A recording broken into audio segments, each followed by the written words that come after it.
Hey, bonjour les codistes, Marc-André Casey de codiste.net et je suis avec le super, lui là, le beau bonhomme. Moi ça? Ouais.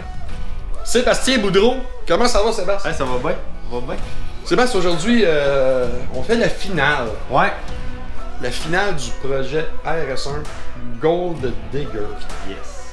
C'est un projet qui est assez spécial, puis c'est, on voudrait dire tout de suite en partant, merci à nos amis chez... Ben, ça dépend lequel, parce qu'il y a Polaris Canada, il a gagné l'Essar Sport, Aquaticook. À part ça, on a eu des partenaires. On a Revco. On a Revco, oui. On a eu beaucoup de pièces, de Polaris, de Revco. À part ça... Super ATV. Tabarouette. Moi, je l'aurais oublié. Grip Studs. Oui, Grip Studs, tu vois. On a eu plein de belles, fait qu'on va parler de tout ça. J'ai dans la face, puis je vais pas passer. On va parler de tout ça aujourd'hui. En premier de tout, c'est un projet qu'on a eu à partir avec gagner l'Essar Sport. Ouais, c'est à partir d'un coup de cœur en fait pour cette machine-là, pour le Polaris RS1 que quand ça a sorti en 2018, je pense qu'on a tous été unanimes, là, nous autres qui trippent un peu Babel, ça a tout fait wow. J'en parle quand on regarde nos anciennes vidéos, quand on était là chercher la machine. Il y a plein de composantes là-dedans qu'on le retrouve sur les Polaris, sur les turbos, puis même sur les Turbo S, là, les machines 72 pouces, là, ce qui est du train avant, le différentiel, tout ça. Sur la mécanique, là. 72 pouces, hyper lourde, puis tout ça. On retrouve ça sur une petite machine, une place, hyper agile. C'est du solide. Là. C'est ça, parce que c'est un 64 pouces. Ouais. Sauf que si on arrive, ce qui est l'avantage au niveau de la suspension, c'est que les bras de suspension sont un petit peu plus longs. C'est les mêmes swing arms en arrière qu'un XP, mais un petit peu différent. Fait que c'est des bras oscillants longitudinaux. C'est extrêmement stable comme suspension. C'est vraiment génial. Là, tu veux-tu me raconter un petit peu qu'est-ce que tu as fait là-dessus? Parce que au début, ça se pourrait être moi qui le montre. Mais là, c'est toi qui l'as fait. Ouais. Pour quelle raison? Puis qu'est-ce qu'on a installé là-dessus? Parce qu'on a installé du stock en tabarnouche. Ben, on va y aller de version brève, là. Ouais, version brève, on va pouvoir le voir en détail. De un, moi, je suis pas un mécanicien. Fait que j'adore ça, la mécanique, j'aime les bébelles, j'aime les côte à côte. Ce bicycle-là m'a fait triper.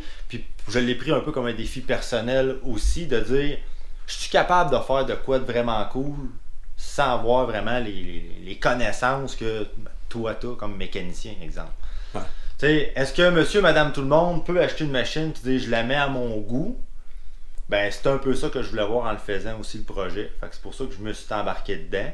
Puis oui, bon, la machine me fait détriper. Fait qu'est-ce qu'on a fait dessus? De un, tu sais, quand on regarde tout le powder coat qu'il y a là-dessus, la peinture en poudre cuite, je sais pas en français comment on appelle ça, mais du powder coat, il a fallu que j'enlève la cage là-dessus.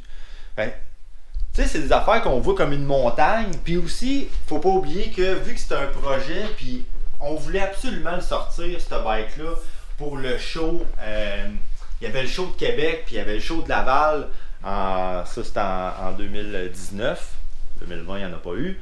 2019, on voulait absolument le sortir pour le show, fait qu'on avait aussi une contrainte de temps. Ouais. Tu sais que ça pressait. Je pense que tu l'as fini 2 jours avant, quelque chose de même. Ça a été fini, ouais, 1 ou 2 journées avant, parce que, bon, le temps de, justement, il faut recevoir les pièces, les faire par le côté. Tu sais, il a fallu enlever la cage là-dessus, tout ça. Non, mais t'as tout démonté, là, parce qu'il n'y a pas juste ça qui a été fait à la peinture électrostatique. Tous les bras de suspension. Ouais. Fait que t'as démonté le bicycle au complet, là. Ouais, il restait plus grand-chose, là, puis tu m'aurais demandé... Tu sais, l'avoir su au départ, si tu m'avais dit de quoi que va ressembler le bicycle une fois que je vais l'avoir fini, démonté, je t'aurais dit je me lance pas là-dedans, Marc, ça n'a aucun sens. Je connais rien, je vais tout le temps être en train de t'appeler et me dire viens me donner un coup de main parce que ça marche pas. Puis finalement, ça s'est super bien fait. Honnêtement, Polaris, j'aime ça. Toutes les pièces qu'on a eues, surtout qu'est-ce qui est pièces Polaris, là. C'est la majorité des pièces, comme le bumper avant, bumper arrière, bon, c'est tout du Polaris. Les marchepieds, ses côtés, puis tout ça, ça vient avec un plan. Il y a des tutos sur YouTube de Polaris qui expliquent comment installer les affaires. Hey, j'ai installé un winch. J'aurais jamais Ah, c'est pensé. vrai. J'aurais jamais pensé. Il est particulier ce winch-là, -là, c'est pas une cochonnerie, c'est un gros winch, une série de Warren, ça. Ouais, avec télécommande, il n'y a même pas de switch dedans. C'est vraiment tout se fait à télécommande, à distance. Tu sais, c'est écœurant. Fait que, tu sais, enlever la cage, puis après ça, quand c'est le temps de la remettre, ça fait pas. Parce que non, ça marche pas. Une cage qui est défaite, là, puis moi, dans ma tête d'amateur, moi, je me dis, je l'enlève, enlève les bottes, puis quand je le remets, je le reprends, je le fais là, puis non, ça marche pas comme ça bouge. Fait que, ben là, faut que tu trouves des alternatives, faut que tu penses, puis finalement, ben j'ai pris des bandeurs avec des straps, puis parce que j'ai tout fait tout seul. Tout ça, ça a été fait tout seul. Tu sais, j'avais pas d'aide. Là, tu as monté dans ton garage chez vous. Ça a été fait dans mon garage, puis il restait plus rien. Il restait le frame, puis tout était démonté. Puis là, après ça, tu te grattes la tête en regardant un morceau, puis les bottes, puis tu dis, ouais, il va en rester, c'est sûr. C'est sûr qu'il va en rester. Puis tu sais, plus jeune, je faisais ça avec des motos l'hiver. Tu sais, il me restait tout le temps des washers. Il y en a tout le temps resté. Fait que je me dis, ça va être la même affaire. C'est sûr qu'il reste des bons. Il n'y en a pas resté. Tout est arrivé. Honnêtement, le projet, c'est super bien fait. Oui, c'est du travail. Puis c'est surtout beaucoup de temps. Puis je pense que tout le monde peut faire des projets comme ça. Ça a l'air gros une fois fini. Puis tu dis, c'est une machine de fou, là. Oui, c'est une machine de fou. C'est modifié à côté. Mais dans le fond, c'est des pièces de Polaris qu'on a installées. Fait que la plupart du monde font ça sur le basic. Tu achètes des accessoires et tout ça, puis tu payes le gros prix souvent pour les faire installer. Mais tu es capable, puis tu émets de la couleur que tu veux. Puis finalement, tu te ramasses avec une machine qui est unique pour toi. Puis c'est ce que j'ai fait, mais c'est vraiment la contrainte, c'est le temps. Puis c'est pas parce qu'ils disent que ça va te prendre 1h30 installer un winch que ça va te prendre 1h30. Ça va peut-être te prendre une journée. Ça va peut-être te prendre 3 jours. Tu le sais pas, mais tu vas réussir à le faire. C'est juste que fie-toi pas sur ce qu'ils disent.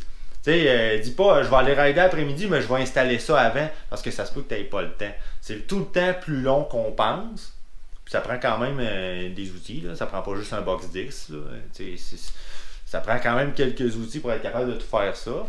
Des outils de base, là, des clés, des ratchets, des vice grips. Quelqu'un qui a un bon petit coffre d'outils de base peut réussir à faire quelque chose comme ça.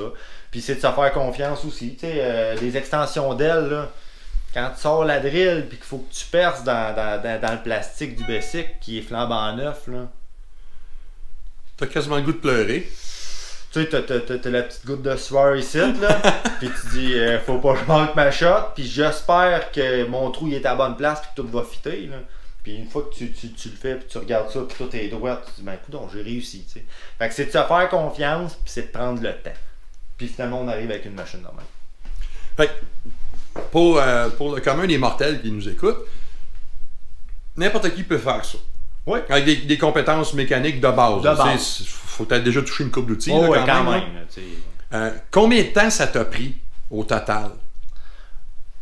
Tu sais, on dit souvent faut pas compter les heures. C'est vrai que je les ai pas comptées.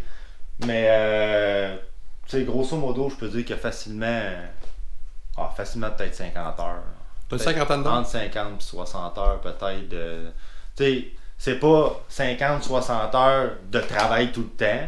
Des fois, il y a peut-être la moitié du temps là-dedans que c'est du grattage de tête, puis c'est prise de mesure, puis calculer 2-3 fois avant d'agir pour être sûr que ça marche. Puis que mesure 2 fois, perce une fois. Là. Ouais, genre, là. Fait que, tu sais, mais c'est du temps dans le garage, j'en ai passé énormément. Puis, c'est ça. J'ai peut-être 50 heures de mis là-dessus.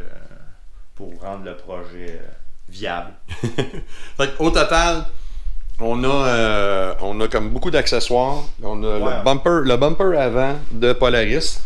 Puis il y a le winch mount, la chose pour monter le winch intégré. C'est un winch Warren Polaris spécial avec la corde synthétique. Ouais, qui est 4500 livres, si je me trompe pas. C'est un gros bœuf. Là. Oh oui, c'est pas mal ce qui se fait de mieux là, chez Polaris. On a le windshield plein. L'hiver, c'est vraiment génial. Ça prend ça. On a le toit Polaris en aluminium. On a la vitre en arrière. En été, je l'aime pas. Parce que ça te ramène ça. Mais en hiver, c'est vraiment génial parce que ça empêche le câble de se remplir ici. Ça, c'est bien important. C'est valide sur n'importe quel autoquad ou side-by-side si tu veux. Quand tu as un windshield plein, même si tu mets pas une vitre en arrière ici, tu vas avoir ce qu'on appelle du blowback, ça va rentrer à côté ici, puis tu vas ressembler à Frosty de Snowman. En effet. Le bonhomme de neige. Et ça, c'est les fameuses extensions d'ailes. Puis c'est absolument nécessaire en avant. Si tu fais de la trail puis tu te promènes avec ça, si tu n'as pas les extensions d'ailes, ça poive. Tu l'as fait, toi, t'es allé, on est allé où déjà à... On a fait Sept-Îles, Sept-Îles. Puis comme j'avais dit dans la présentation, dans une autre vidéo, ils te l'offrent en option dans le catalogue, là, les extensions d'ailes, mais c'est pas une option. Je comprends même pas que ça soit une option, ça te prend ça. C'est comme acheter un char avec des fenêtres à manivelle, là, ça n'existe plus, là, ça te prend des fenêtres automatiques. C'est le même principe, là, ça te prend ça. Tu achètes cette machine-là, je sais pas, je me rappelle pas comment ils coûtent les extensions d'ailes, mais tu sais, c'est pas 1000$, là, c'est pas... 400, quasiment 500$. C'est ça, mais tu sais, calculer sur le prix de ta machine, là, mets ça en partant. C'est parce qu'imagine, t'enlèves ça, là, le body il revient ici à peu près. Là. Puis là, la roue est complètement exposée. Fait que dès que tu vas tourner un petit peu, ça frise tout en dedans. Ouais, ça prend ça. Puis je trouve que ça change le look. Oui. Ça donne moi je trouve que ça lui donne de la gueule. Puis encore plus en arrière. Parce que là, imagine, sans ce bout de plastique-là ici, la roue est encore toute exposée. Fait que ça veut dire que quand tu passes dans un trou d'eau, puis t'es pas trop vite, ben toute la boîte, ça te revient tout. Ça revient tout en dedans. Fait que ça, c'est un petit peu achalant. On a le pare-choc arrière de Polaris. Hein. On va se permettre de geler un petit peu. On va juste montrer comme il faut. Fait que on a le bumper arrière de Polaris. Puis on a des bras marqués Super ATV. Pourquoi qu'on a ça? Ça là, c'est honnêtement, j'ai pas trouvé beaucoup de défauts à cette machine-là, mais il y en a une, c'est que les rods en arrière qui sont droites sont vraiment comme très accessibles pour les roches dans le chemin. Ils sont très fragiles. Puis ils sont fragiles également. Puis la plupart, bon, j'ai vu sur des forums, RS1 et tout ça, la plupart du monde les change parce qu'après une run ou deux, ça tape puis ils crochissent tout le temps. On a eu une de croche après cette île. Après une ride, on avait une de croche, fait qu'avec ça, c'est magique. Fait que là, ce qu'on a fait, ça, ils appellent ça des radius rods en anglais. Et ceux-là sont boxés. C'est simple. Là. Si tu réussis à maganer ça, mon chum, c'est parce que tu as un sérieux problème. C'est vraiment... Non, si t'endommages ça, c'est parce que t'as arraché. Ben, c'est ça. T'as arraché quelque chose, t'as fait du dommage. Tu sais, ça, c'est les rods là, que je vous parlais. Là, que ça, ici, les bras de suspension, ça a tout été powder coaté. Peinture électrostatique, les springs, le bumper, c'est tout du powder coat, ainsi que les roues. Les roues aussi ont été faites. Fait que tout match au niveau de la couleur. Les marchepieds et tout ça. On va fermer ça parce que le chauffage, on va geler tantôt. Fait qu'on a même les marchepieds d'origine de Polaris. Oui. Fait que ça a tout été matché. Les ceintures à 4 points. Les ceintures 4 points. En autoquad, surtout je pense si on va s'énerver un peu une fois de temps en temps. Ah, c'est le fun parce que là, t'es vraiment assis, t'es collé là, tu te promènes plus d'un bord de l'autre. Si jamais tu flippes ou quelque chose de même, ou si tu décides que tu vas faire de la course ou whatever. Ça prend ça. Sans ça, moi avec une ceinture 3 points, je m'asseillerai pas. C'est pas trop long, ça va flyer, il y a quelque chose qui va voler. Fait qu'on a les ceintures RZR d'origine. Et elles sont légales. Oui, monsieur, oui, madame. Et on a une petite affaire qu'on s'est fait faire, parce qu'on avait appelé ça le projet Gold Digger. Puis, c'est mon ami chez Custom Motoquad qui m'a fait ça. Puis, on a fait marquer Gold Digger, mais c'est Custom Motoquad, une petite compagnie québécoise qui se spécialise dans pièces anodisées taillées dans le bloc. Le RS1, il y a un défaut. Et c'est un défaut majeur si tu fais du sentier avec. Ben, en tout cas, je sais pas, c'est zéro rangement. Ah, zéro rangement. Moi je m'en allais dire, c'est que c'est impossible de rouler 50 km. Ok, on n'a pas la même affaire. Ben, zéro rangement. On a compensé ça parce que Polaris, eux autres, ce qu'ils ont fait, peut-être que la caméra va s'ajuster, là. Mais ils ont fait des solutions de rangement. Fait que ça, c'est un genre de petit coffre ici. Fait que tu peux mettre des choses, comme nous autres, on met la barrure de nos roues, parce que oui, on a des noix barrées là-dessus pour se faire voler. On en a d'autres ici. Un autre ici en bas. Puis, toute la porte. Regardez-moi ça. Fait que tu peux charger tes bébelles, tu peux mettre une coupe de liqueur là-dedans, tu peux mettre ton lunch, tu peux mettre toutes sortes de gugus là-dedans. Ton portefeuille, ton cellulaire, puis c'est comme, tu sais, l'eau rentre pas là-dedans, là, quand même.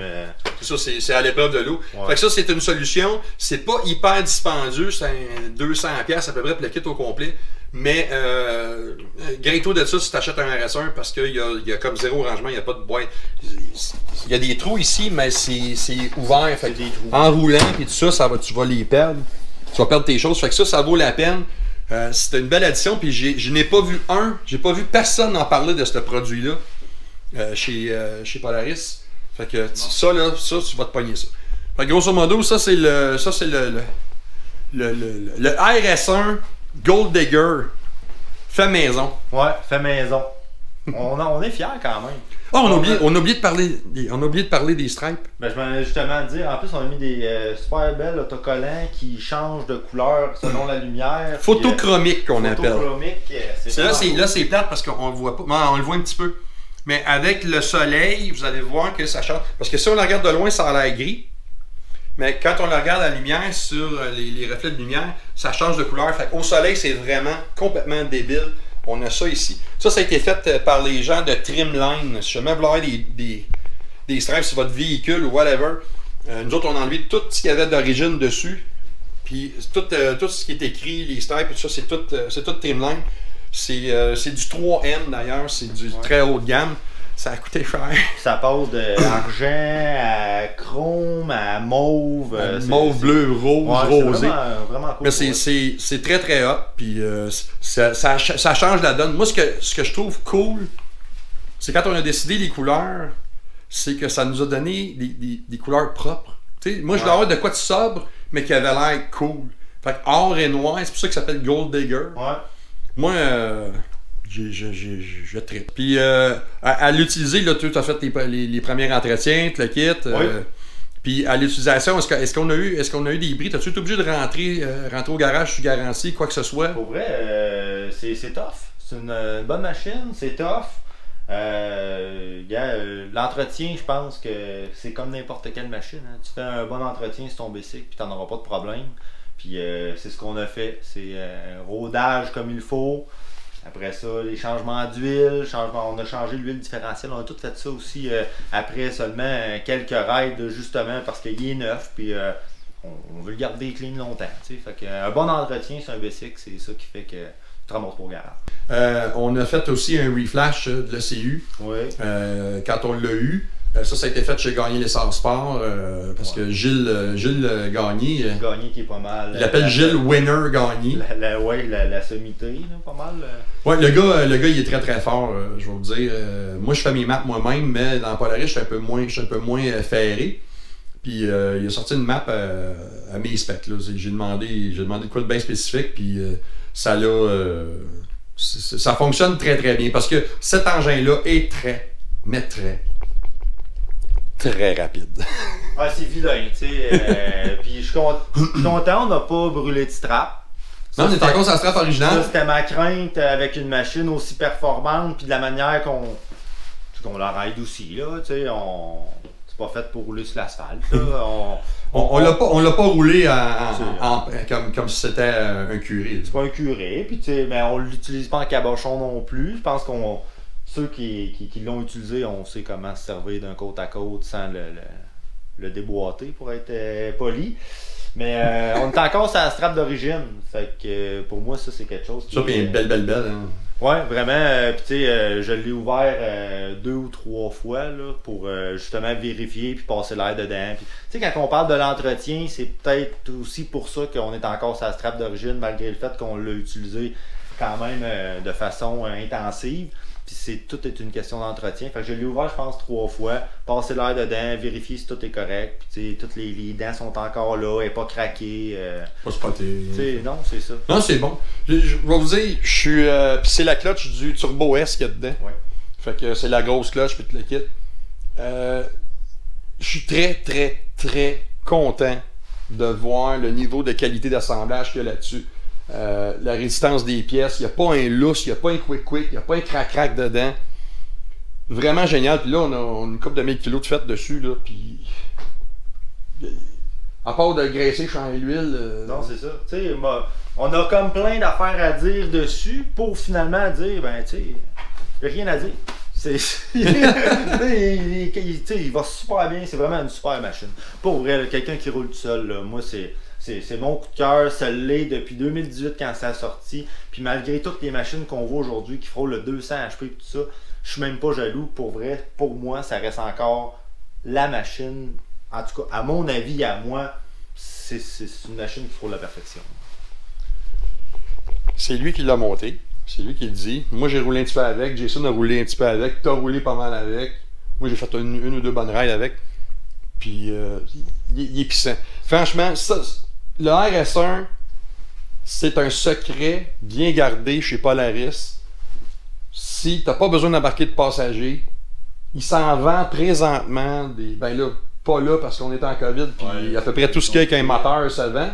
Mais avant COVID, il y avait plein de concessionnaires qui en avaient, puis ils les liquidaient à des prix ridicules. Là, on parle de 15 000 $, 15 900.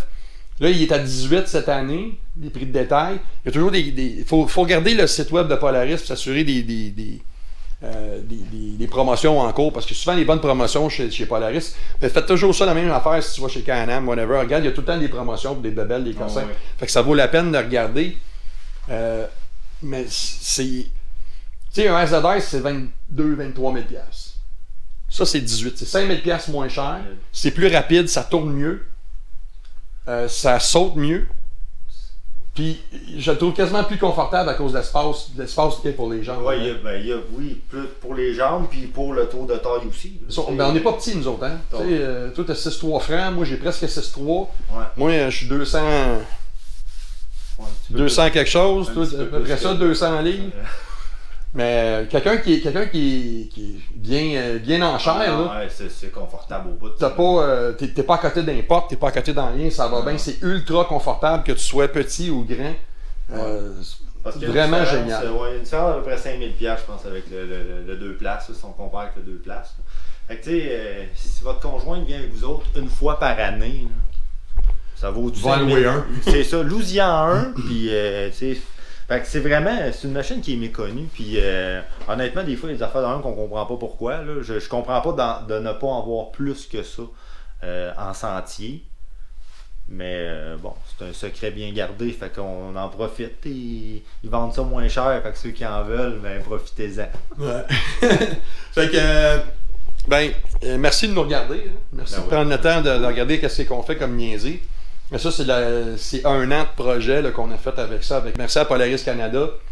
Merci à tous nos commanditaires qui nous ont aidés là-dessus. On va parler de Revco, on va parler de Super ATV, on va parler de Polaris, la division ORV, les pièces. Et bien sûr, gagner l'essor. Oui, parce que sans eux autres, sans gagner l'essor, il n'y aurait pas arrivé ce projet-là. Fait que merci beaucoup Gilles et Nathalie. Allez voir ça, ils sont à Coaticook, ils sont dans la région de Sherbrooke. Merci, tu vas avoir du service là, personnalisé. Même ça, elle est là. Moi j'adore ça, là. Mais du service personnalisé, puis là, il y a un tout nouveau magasin, ils viennent juste de se rebâtir. Ils ont même un Pro Nature là-dedans, Star, c'est vraiment hot. Fait que ça vaut la peine. Gagnez l'essorsport.com, allez voir ça. Puis merci beaucoup à tout le monde de nous suivre. N'oubliez pas, pouce en l'air. Et abonnez-vous à notre chaîne. On est sur YouTube, on est sur Facebook, je m'excuse, en commercial Quadiste. On a un groupe d'ailleurs de discussion de 17 000, 18 000. Il y a du monde en masse là-dessus. Fait que ça, c'est quadiste.net, quad côte à côte. La chaîne YouTube qui est Power Sport Québec. Là, vous allez avoir, oui, les VTT côte à côte, mais aussi la moto. Ouais, parce que motocycliste.net, c'est un peu toi là en même temps. Net aussi qui est là-dessus, donc vous allez avoir toutes les vidéos qu'on fait, que ce soit la moto, les VTT côte à côte et la motoneige aussi, que ça nous arrive à l'occasion d'avoir la chance d'en faire. C'est ça. Fait que moi c'est Marc-André, lui c'est Sébastien, puis on vous dit à la prochaine. Bye!